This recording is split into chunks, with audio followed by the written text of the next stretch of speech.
दो बहनें एक ही लड़के से प्यार करने लगती हैं और उसके लिए आपस में लड़ने तक को तैयार हो जाती हैं। लेकिन जैसे ही वो लड़का रिश्ता लेकर उनके घर आता है, दोनों बहनें शादी से साफ मना कर देती हैं। उनका ये फैसला उनकी माँ को भी समझ नहीं आता, लेकिन असल में दोनों बहनें एक बार मर चुकी होती हैं। पिछले जन्म में बड़ी बहन उस लड़के से शादी कर लेती है और शादी के बाद उसके 3 बच्चे भी होते हैं। लेकिन तीसरे बच्चे के जन्म के बाद वो लड़का खुद उसे इंजेक्शन देकर मार देता है और कहता है कि उसने कभी उससे प्यार ही नहीं किया। वो अपने असली प्यार का नाम बताने ही वाला होता है, लेकिन तब तक लड़की मर चुकी होती है। उसके बाद छोटी बहन उसी लड़के से शादी करती है, लेकिन 1 महीने के अंदर ही वो भी उसके हाथों मर जाती है। इसलिए इस बार दोनों बहनें किसी भी हालत में शादी नहीं करना चाहती। ये देखकर लड़का उन पर जबरदस्ती नहीं करता, बल्कि कहता है कि वो आराम से सोच लें, वो इंतजार कर सकता है और फिर वहाँ से चला जाता है। अब दोनों बहनें कंफ्यूज हो जाती हैं। जब वो किसी से प्यार ही नहीं करता तो फिर शादी क्यों करना चाहता है? सोचते सोचते छोटी बहन को पिछले जन्म की एक बात याद आती है। शादी की रात वो उसके साथ नहीं था, बल्कि अपने कमरे में एक फोटो पकड़कर रो रहा था। इस बात का पता लगाने के लिए वो उसके घर जाती है और चुपके से उसके स्टडी रूम में घुसकर वो फोटो ढूंढ लेती है। जैसे ही वो फोटो देखती है, पीछे से लड़के की आवाज आ जाती है। लड़का समझ जाता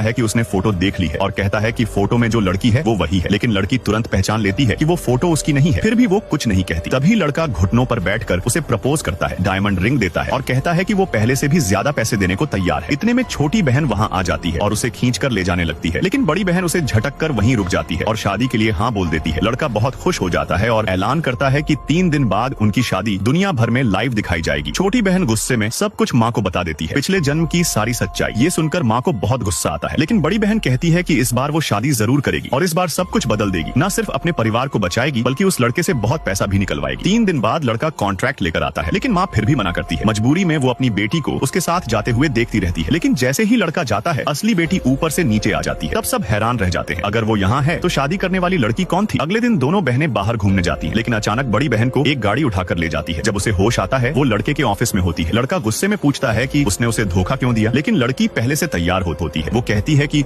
उसे पता है कि उसे उसकी जरूरत है। गुस्से में लड़का उसका गला दबाने लगता है, लेकिन वो जानती है कि वो उसे मारेगा नहीं और सच में कुछ देर बाद वो उसे छोड़ देता है। फिर लड़की डील रखती है, उसे कंपनी के 10% शेयर चाहिए, 10 करोड़ कैश और शहर के बाहर 3 बंगले। वो पहले से तैयार कॉन्ट्रैक्ट निकालती है और मजबूरी में लड़का साइन कर देता है। जब वो दोनों उसके घर पहुंचते हैं तो माँ और छोटी बहन पहले से वहाँ होती है। उन्हें लगता है कि लड़के ने ही उसे किडनैप किया है। तभी लड़के के माता पिता आते हैं और लड़की को पारिवारिक कंगन देने लगते हैं, लेकिन लड़की मना कर देती है और कहती है ये गिफ्ट मैं नहीं ले सकती, क्योंकि उस लड़के से शादी मैंने नहीं की है। सब लोग हैरान रह जाते हैं। तब वो ताली बजाती है और अंदर से एक और दुल्हन को लाया जाता है। ये है असली दुल्हन।